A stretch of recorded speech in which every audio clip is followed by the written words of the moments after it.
Oi, what's good? Good major players in the building. Back again. Been a while. Face has been slacking, but we're back. We're here.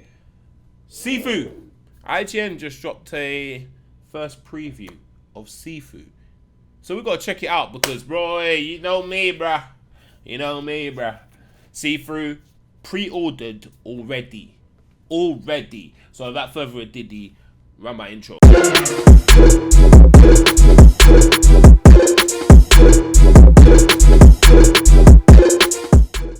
Right, let's see what's going on. Let's pre it. Let's see what they're saying. If there's one thing that developers But this is have gameplay. a unique mastery of in the world of video games, no, it's martial arts.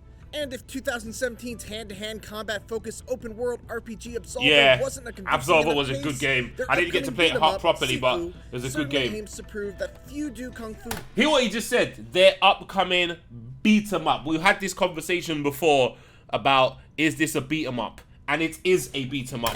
That is what it is. RPG Absolver wasn't a convincing enough case. Their upcoming beat 'em up, Sifu, certainly aims to prove that few do kung fu better than the parents. Stop it! Ooh, the dodge! After getting a 30-minute developer-driven demo, I'd find it hard to argue. Oh, they had a developer-driven demo. I'm hating. Michael, I'm hating. No, his name's Mitchell, not Michael. Sifu is a game that's obviously inspired by classic Asian martial arts movies, with its laser focus on being a single outnumbered martial artist facing off against a group of goons and scraping by not only with your skill, but also your Sifu is looking sick. Now I know what you're thinking, Mitchell. That's like basically every beat 'em up or action. Stop it. But it's different here, and it comes down to a couple of key things. I like the flow of Sifu. Combat is smooth, not overly fast. Not slow. I like the flow of it. The way strikes flow naturally into parries, which can then transition seamlessly into grabs and throws. Exactly. Perfectly mimics the style of the classic kung fu movie. Even more importantly, though, is the role that the environment plays in combat. Stop which it. We'll get to in a bit. Get off me. Get out of here. On a fundamental level, Sifu's combat very quickly brings to mind the Batman Arkham games, and most specifically, man said it brings to mind the Batman Arkham games. Like, we were talking about this before, and Greasy, sorry, my mouse just went over there. Greasy was saying that the Arkham games are like one of the best combats ever. And this game, he said it brought that to mind. That's crazy. Sifu's combat very quickly brings to mind the Batman Arkham games, and most specifically, Sleeping Dogs. Sleeping Dogs! That's another one. And we were talking about combat, and that one there got to the list. It didn't make the final 5, but that one got to the list when we were talking about combat mechanics. There are some key differences. For one, at its core is a structure meter that governs both your own and your opponent's ability to block. By continuously landing attacks, you'll deplete their structure meter, eventually opening them up to a takedown or execution. Hey! This is true for you as well. Block too often, and your meter will decrease, and eventually your guard will be I like that. You can parry by timing a block just as an opponent strikes, which will stun them. So the parry is the block. Okay, that's the same button, yeah? And will open them up for strikes or directional throw. What's trying to get the parry down properly? Downstairs, through guardrails, over railings, and so on and so forth, making it a vital technique. There's also a focus gauge that allows you to slow down time and target specific body parts that each cause a different effect when hit. There's a ton of destructibility in play as well. In one part, the player was picked up and slammed through a wall, which then allowed him to pick up a wooden piece of the wall and use it as a weapon. Oh my god, slow clap games. You lot are amazing. You lot are amazing. I need to hear exactly what he just said again. Destructibility in play as well.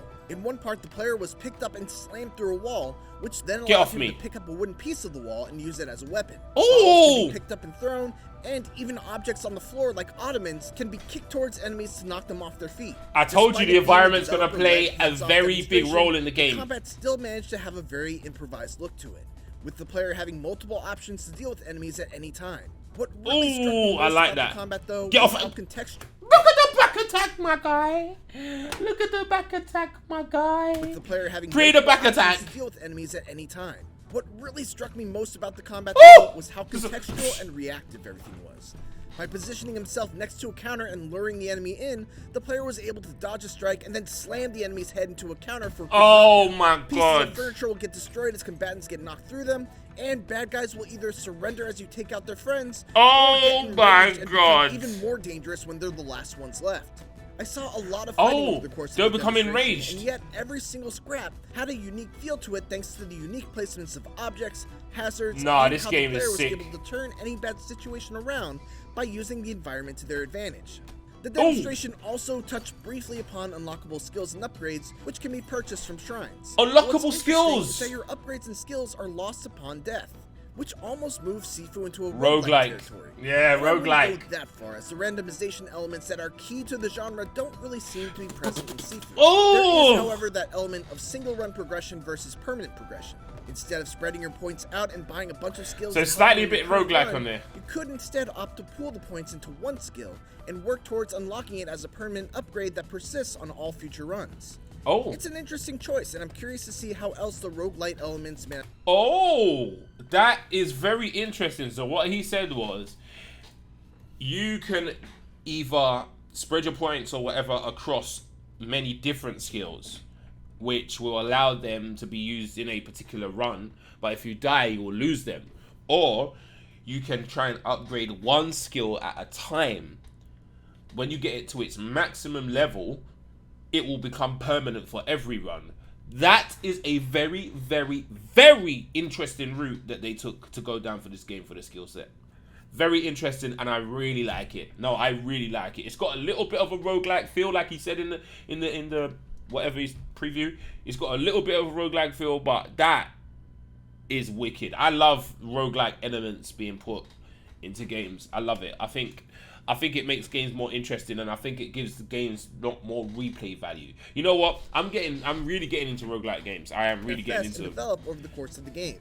I was impressed by virtually everything I saw of Sifu. Wow. The combat looks exquisite, the roguelite elements are intriguing, and the ways in which it brings to mind classic Asian martial arts movies should be exciting to any fan of the genre. Oi. Sifu releases on February 22nd, 2020 for PS4, PS5, and PC.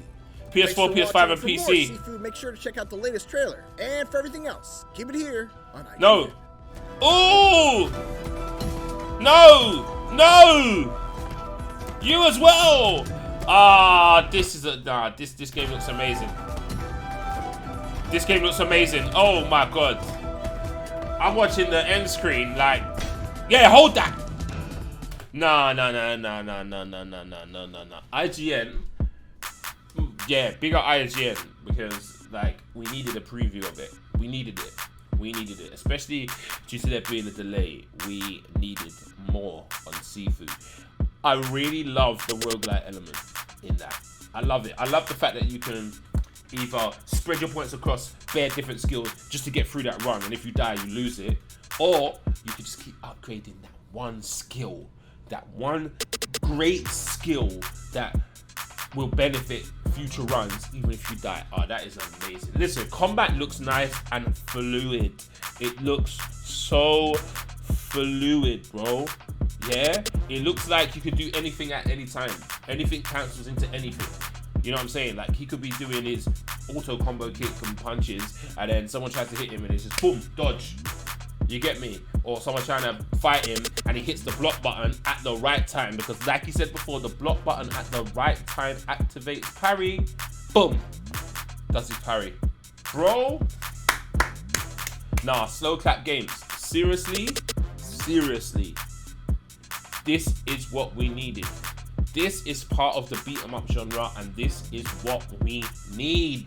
I'm telling you, Rise of the beat 'em ups. I've been screaming it for how long? So long. Also, apologies that there hasn't been many uploads, not much news on beat 'em ups, or not much news on gaming in general. But I'm back. I'm out here, man. I'm out here. I think we got a little bit too comfortable streaming, yeah. But still, we still stream and we still produce our content. Anyway, hey, listen, put down in the comment section what you think about Sifu, because I am gassed. So put down in the comment section if you've pre-ordered it, because I have. Let me know. Just let me know, man. If you're thinking about getting it, let me know, man. If you know anything more about it than I do, let me know. And if you think this type of content, make sure you hit that subscribe button, make sure you hit the bell, get notification, all that kind of major players be in the building.